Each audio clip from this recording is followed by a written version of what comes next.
In the early hours of September 21st, 1327, behind the walls of Berkeley Castle, a man once called King lay awake in silence. The castle's inner chambers were dark, no bells rang, no soldiers marched, only the quiet shuffle of boots in a stone corridor broke the stillness. Edward of Caernarfon, once crowned Edward II of England, had not seen freedom in months. Stripped of power, allies and bound in chains, he had been reduced to a name without a voice. His wrists bore deep welts, his legs trembled from rot and cold. For weeks he had been left in filth, isolated under the watch of men, loyal to those who wanted him forgotten. Official records later spoke of illness. Some called it grief. Others couldn't speak at all, but accounts began to surface, quiet, conflicting and disturbing. Accounts that spoke of a final act, so deliberate, so cruel, that it echoed through English history long after the crown passed on. What exactly took place in that cell remains one of the monarchy's darkest mysteries, but one thing is certain. By dawn, the former king would be dead, and England would never speak of it the same way again. Edward of Caernarfon entered the world on a damp April morning in 1284, in a newly built stone castle overlooking the grey waters of the Menai Strait. He was the youngest son of King Edward I, the Hammer of the Scots, a warlord feared across Christendom. His mother, Eleanor of Castile, died before he was grown. What remained was a childhood spent beneath the shadow of a father who believed kings were made through conquest, not compassion. From the very beginning, Edward seemed out of step with the world he had been born into. While his father rode into battle, Edward lingered in gardens. He preferred music over military drills. He spent hours with craftsmen, helping mend tools, learning to thatch roofs, walking alongside stonemasons and smiths. To the nobility, this was strange. To his father, it was unacceptable. In private, the old king lashed out. According to one account, he once tore fistfuls of hair from his son's scalp in rage. The reason? Edward had dared to ask for a royal title to be given, not to a knight or a noble, but to a friend, a companion. That companion's name was Piers Gaveston, and that name followed Edward like a shadow all the way to the throne. When King Edward I died in July 1307, the crown passed swiftly to his 23-year-old son. There was no mourning in the new king's heart, only relief. One of his first acts as monarch was not to secure the borders, nor to address Parliament, but to summon Piers Gaveston back from exile.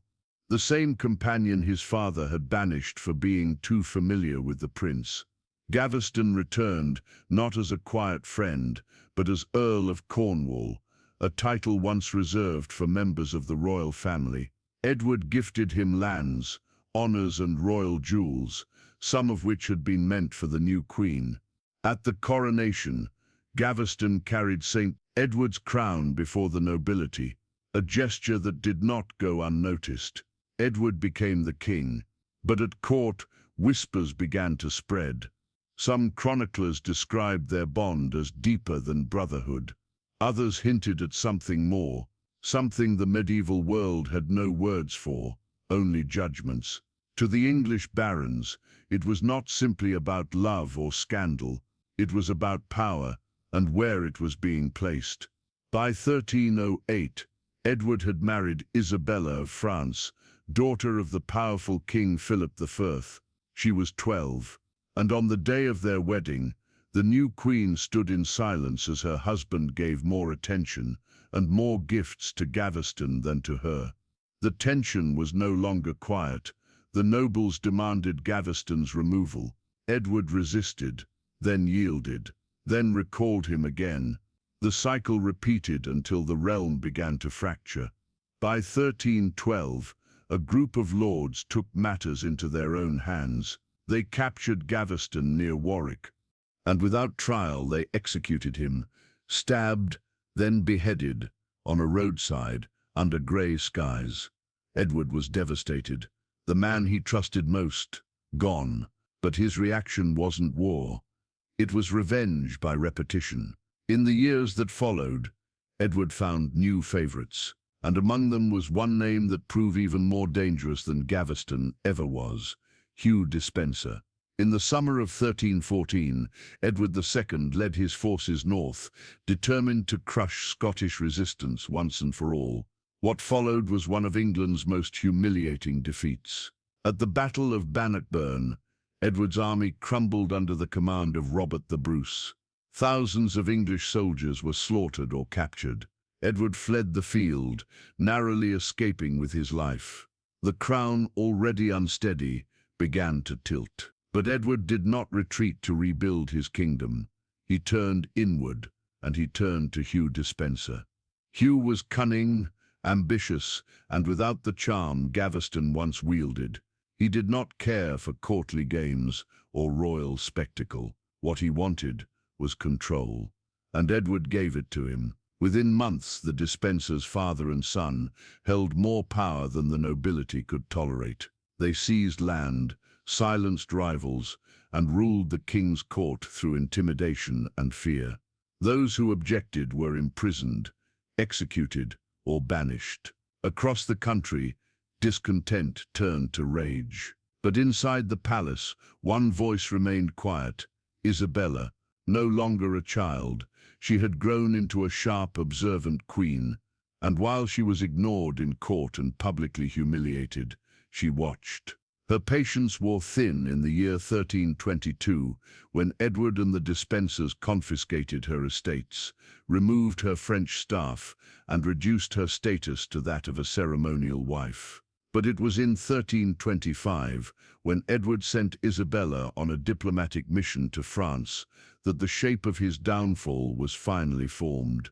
She arrived in Paris with royal honors. She refused to return.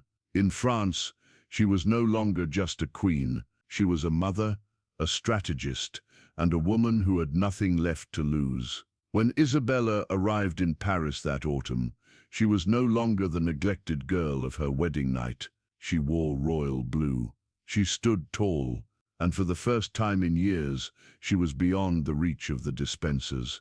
Publicly, her mission was diplomatic, sent to negotiate between England and France. Privately, it was exile.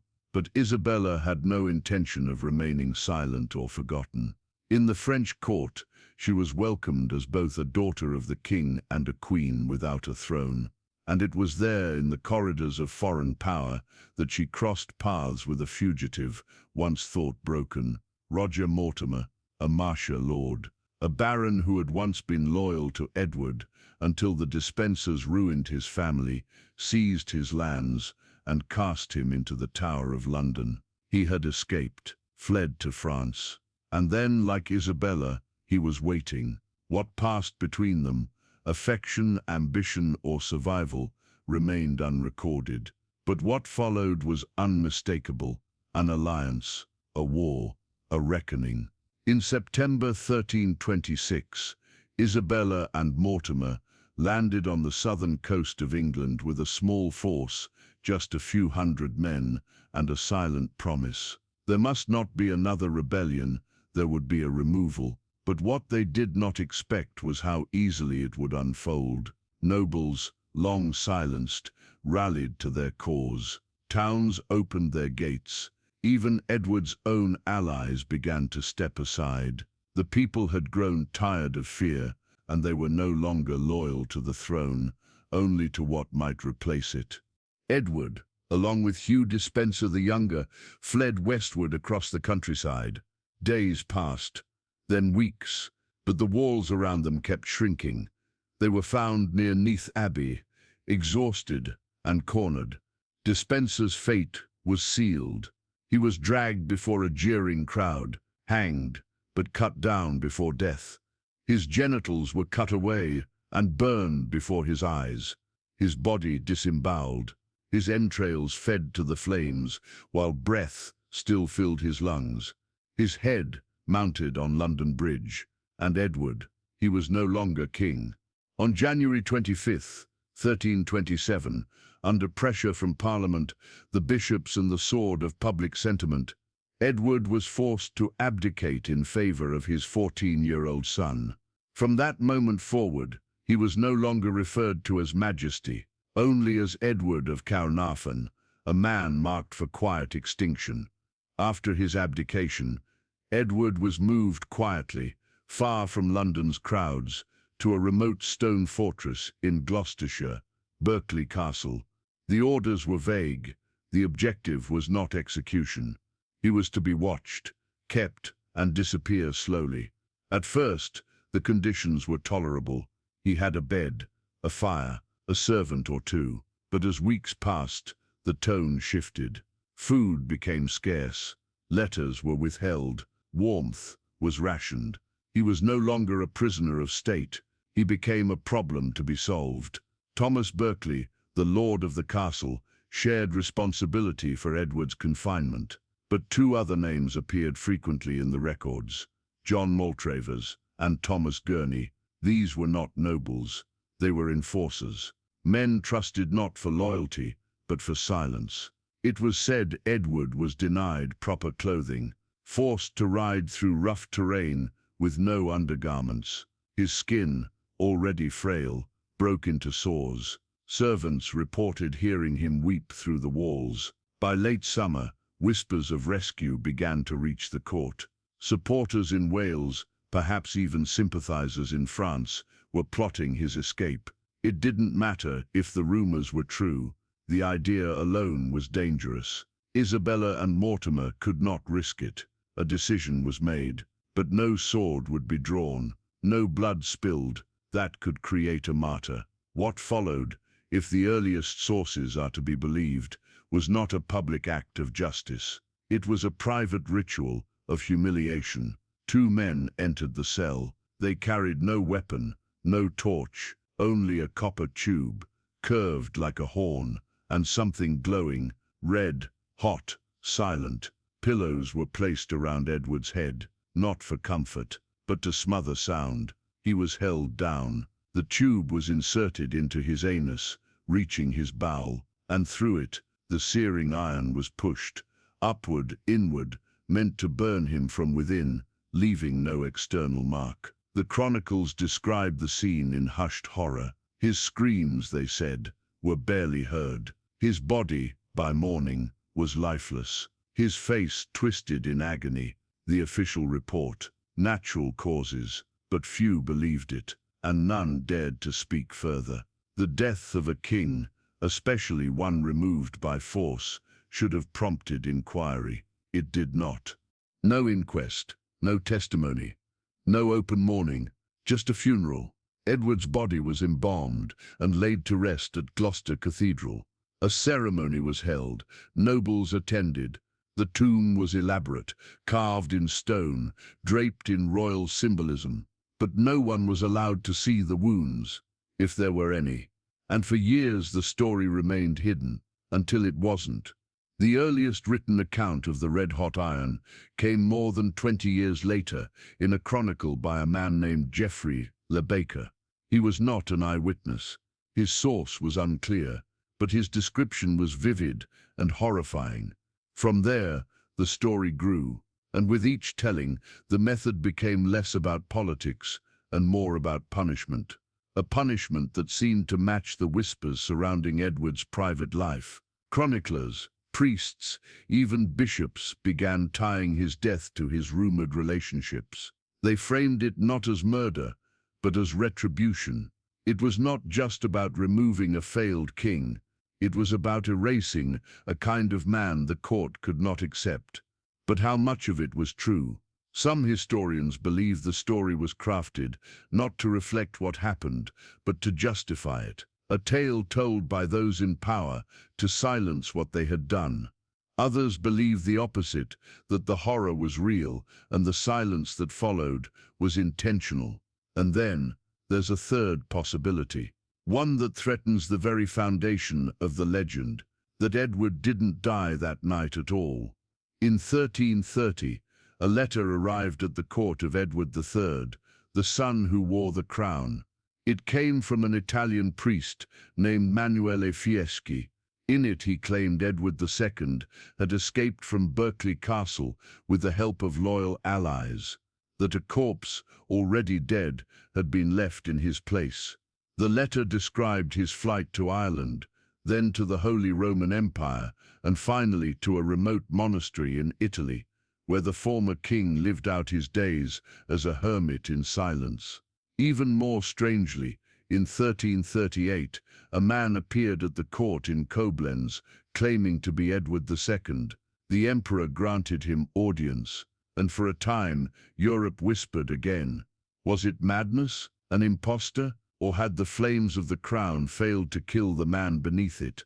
To this day, no one knows. 3 years after his father's burial, Edward III, then just 17, struck back. He ordered the arrest of Roger Mortimer, the very man who had ruled behind the throne, alongside his mother, Queen Isabella. Mortimer was seized during a late-night coup at Nottingham Castle. Within weeks, he was executed by hanging.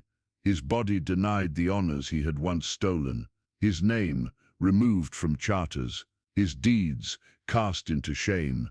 Isabella was spared execution, but she was removed from power, placed in semi-house arrest, and forced into a quiet retirement away from court. Her influence was over. Justice had shifted hands, but no charges were ever brought for the death of Edward II. Instead, Edward III pursued those who had carried out the orders. Thomas Gurney was captured and died under mysterious circumstances before reaching England. John Maltravers fled into exile.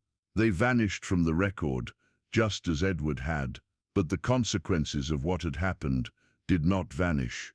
For the first time in English history, a crowned monarch had been formally deposed by his own people. The notion that a king could be removed by force, by parliament, by pressure, was no longer unthinkable. It was precedent. In the generations that followed, others would fall the same way. Richard II, imprisoned and starved. Henry VI, deposed and murdered in the Tower. Even Charles I, tried by his own subjects and publicly beheaded centuries later. Edward's death, or disappearance, cracked the illusion of divine permanence. But it did more than that. It left behind a warning, one whispered beneath politics, beneath power, beneath legacy, that private lives, when exposed in the court of public opinion, could be wielded like weapons, that nonconformity, especially in the hands of a ruler, would not be tolerated, no matter how subtle, no matter how silent, and that even a king could be erased. The story of Edward II doesn't end with a body. It doesn't end with a tomb. It doesn't even end with the truth, because the truth may never fully be known. Was he murdered in secret, his agony silenced by shame, or did he live on, a king turned ghost, wandering through Europe under a false name? What we do know is this: he ruled, he failed, he loved, and he was punished, not for his war record, not for his taxes, but for something far more personal, for how he trusted, for whom he chose to keep close, for being a king who in many ways refused to wear the armor expected of him. History remembers his downfall with cruelty, but memory gives us space to ask, what if he had lived in a different time? Would he have ruled longer? Would he have ruled better? Would he have been understood? The red-hot iron may remain legend, the tomb may stand untouched, but the questions he left behind still burn. If this story moved you, if it made you feel, think, or simply sit in silence, don't let it vanish. Subscribe, because stories like this are still buried, still hidden behind stone walls and stained parchment, and each one deserves to be told. Share this story, because memory, real memory, is the only thing more powerful than power itself.